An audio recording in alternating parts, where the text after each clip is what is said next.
눈이 안 떠진다거나 안면 비대칭이 왔다거나 호흡 곤란이나 연화 곤란 같은 그런 경우들이 있으실 거예요. 효과적인 부위에 대해서도 말씀드릴 테니까 끝까지 집중해 주세요.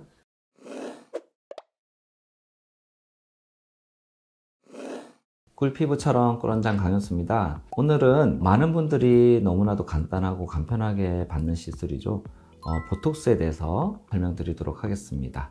여러 가지 사례들이 있죠. 눈가 보톡스를 맞고 눈이 안 떠진다거나, 다각턱 보톡스를 맞았는데 이제 안면 비대칭이 왔다거나, 침샘 보톡스를 맞았는데 호흡 곤란이나 연화 곤란 같은 그런 불편감을 느끼는 경우라든지 그런 경우들이 있으실 거예요. 오늘은 이제 그렇게 힘들었던 분들 아니면은 맞아도 될까 망설이는 분들을 위해서 좋은 정보 안내해 드리도록 하겠습니다. 맞으면 좀 안 되는 곳, 피해야 될 곳이 좀 있을까요? 부위의 문제라기보다는 시술적인 부분에 있어서의 문제를 더 생각하면 좋을 것 같아요. 보톡스라는 게 결국은 근육을 마비를 시켜서 힘을 빼는 건데, 그게 과해진다거나 그러면 근육의 마비가 더 심해지겠죠. 이제 그런 부분에 있어서 시술적인 용량이라든지 방법만 잘하면 크게 문제는 없을 거라고 생각합니다. 맞으면 좋은 부위, 효과적인 부위에 대해서도 말씀드릴 테니까 끝까지 집중해 주세요. 보톡스 원리가 그러면 좀 어떻게 되는 건가요? 원래는 제품명이었어요. 네, 그냥 자리 잡으면서 일반화되어서 쓰이고 있는 거예요. 원래 보톡스라는 것 자체가 보툴린 톡신이라고 해서 이제 독성분에 의해서 이제 우리 근육을 마비를 시키는 거예요. 보톡스가 사용되기 시작한 것도 원래는 우리가 사시 교정을 하기 위해서 그런 부분들이었는데, 어느 순간 맞는데 보니까 미간 주름이 펴지는 거예요. 부작용으로.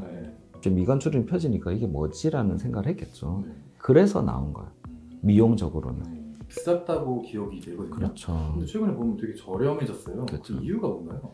십몇 년 전만 해도 보톡스 맞으려면은 정말 몇십만 원에서 100만 원 넘은 가격 정도까지 진짜 값이 비싸고 내가 보톡스 한번 맞았다라고 내세울 수 있을 정도의 가격이었죠. 그렇죠. 근데 아까 말씀드린 것처럼 보톡스라는 게 처음에는 이제 엘러간 회사에서 나왔던 그 보톡스가 거의 독점적으로 사용이 되어 있었어요. 기본적으로 수입 제품인데다가 가격 자체가 비쌀 수밖에 없는 구조였는데, 국내에서도 생산이 되면서 제품화되고 그러면서 아무래도 경쟁이 되고 공급이 많아지니까 시장을 위해서 또 가격은 조금씩 싸질 수 있는 게 말할 수 없을 정도로 가격이 많이 싸졌죠. 최근에 보톡스는 그래도 확실히 좀 이렇게 좀 안전하다는 좀 인식이 그래도 좀 많은 것 같아요. 과거에는 좀 그런 부작용 사례들도 있었지만 이제는 좀 뭔가 데이터가 많이 쌓였죠. 많이 안정화되었고, 요즘 그래서 내성이 없는 보톡스들도 나오고 있고 부담 없이 이제 좀 시술을 하고 있는 것 같아요. 지속 기간 같은 경우에는 그럼 어떻게 되나요? 주름 같은 경우에 3개월 정도를 얘기를 하고요. 근육 보톡스 같은 경우에 6개월 정도 얘기를 하고 있습니다. 일반적으로 보톡스가 효과를 보이기까지는 시간이 좀 필요한데, 이제 주름은 조금 더 짧겠죠. 주름을 형성하는 근육은 더 작단 말이에요. 얇기도 하고. 그렇기 때문에 효과를 보는 시간이 좀 짧아서 며칠에서 일주일 이내 정도는 효과를 보이고, 근육을 줄이는 보톡스는 한 2, 3주 이후부터. 네. 내성도 생길 수 있나요? 사실 이제 그게 제일 또 요즘은 좀 많은 사람들이 관심 부분이죠. 효과를 보잖아요. 그러면 계속 맞고 싶은 거예요, 사람은. 그리고 비싸지도 않고. 어느 순간부터 효과가 좀 떨어지는 것 같다. 그렇게 느끼면 그때는 내성이 생긴 거라고 보시면 됩니다. 그러니까 시술자가 달라지면, 환경적인 게 좀 달라지면 그런 거에 영향도 좀 받을 수는 있어요. 그런 내성에 의해서 항체가 생기면 항체가 없어질 때까지 기다려야 되는 거죠. 보톡스의 문제는 그 갭이 너무 크다는 거예요. 천차만별이라는 거예요. 그래서 사실은 이제 요즘은 보톡스 내성이 이제 이슈가 되니까 내성이 없는 제품들이 이제 나오고 있거든요. 제일 대표적인 게 아무래도 독일에서 나온 제어민, 많이들 들어보셨겠지만 제어민이라는 제품이고, 단백질을 제거하고 순수한 독소만을 이제 보툴린 톡신이죠. 그 독소만을 이제 전달하기 때문에 내성에 문제가 없다라고 알려져 있습니다. 국산 중에서도 단백질을 제거한 제품들이 나오고는 있어요. 대표적으로 이제 코톡스나 이제 나보타 같은 제품이 있는데, 이제 그러한 제품들은 100%는 아직까지. 왜냐하면 이제 독소 중에서도 활성화되어 있는 독소만을 전달하는 게 좋은데, 얘네들은 일반적으로 비활성화된 독소까지 전달하고 있는 상태여서 100% 이제 이마, 미간 이런 부위에 이제 내성이 안전하다라고 보고되어 있는 거는 제어민이 일단은 유일하긴 합니다. 피부 재생을 따로 하지는 않는 거죠? 요즘 많이 하고 있는 이제 스킨 보톡스인 경우에는 피부 가까이에 놓으면서 진피에 자극을 주는 거예요. 그래서 피지 조절도 좀 할 수 있고 잔주름 개선도 되면서 홍조나 이런 부분들도 어느 정도 개선을 됩니다. 재생이라는 개념보다는 좋지 않았을 때 그런 모습들이 있잖아요. 네. 그러한 부분들을 증상적인 부분을 개선을 해줄 수는 있다는 거예요. 다만 시간 지나면 다시 돌아온다. 그래서 너무 좋지 않을 때는 보톡스를 맞아서 그런 걸 조금 지연을 시켜주는 것도 방법일 수는 있어요. 좀 사람들이 좀 많이 맞는 부위는 좀 어딘가요? 이건 분명하죠. 미간이에요. 미간은 그래도 생각보다 부작용이 많지는 않고 인상을 좌우하기 때문에 미간 주름은 꾸준히 그래도 맞아주시는 게 좋다 생각해요.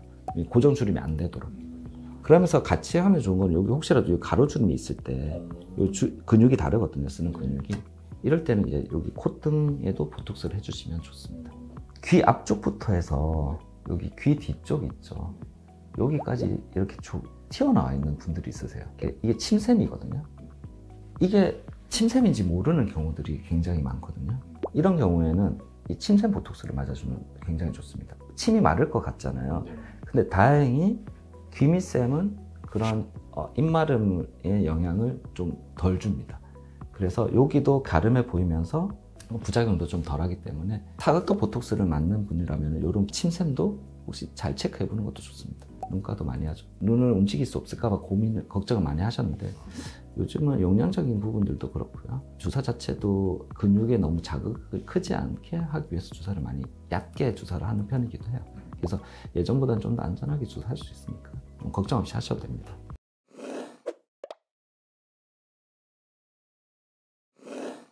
네. 오늘은 보톡스에 대해서 다양하게 알아봤고 기존에 내가 보톡스를 맞고 불편했던 기억 때문에 보톡스가 맞기가 주저되신다든지 아직까지 보톡스가 불안하신 분들도 요즘은 사실은 보톡스를 안전한 용량으로 안전한 방법으로 주사를 하기 때문에 너무 걱정하지 마시고 주사를 도전해 보시는 것도 좋으실 것 같고요. 요즘은 다양한 보톡스 제품들이 있기 때문에 기호에 맞춰서 보톡스를 맞아 보시면 좋을 것 같아요. 지금까지 내용이 좋으셨으면 좋아요와 구독 부탁드리고요. 혹시라도 궁금한 점은 댓글로 남겨주시면 답해 드리도록 하겠습니다. 지금까지 꿀원장 강현수였습니다. 감사합니다.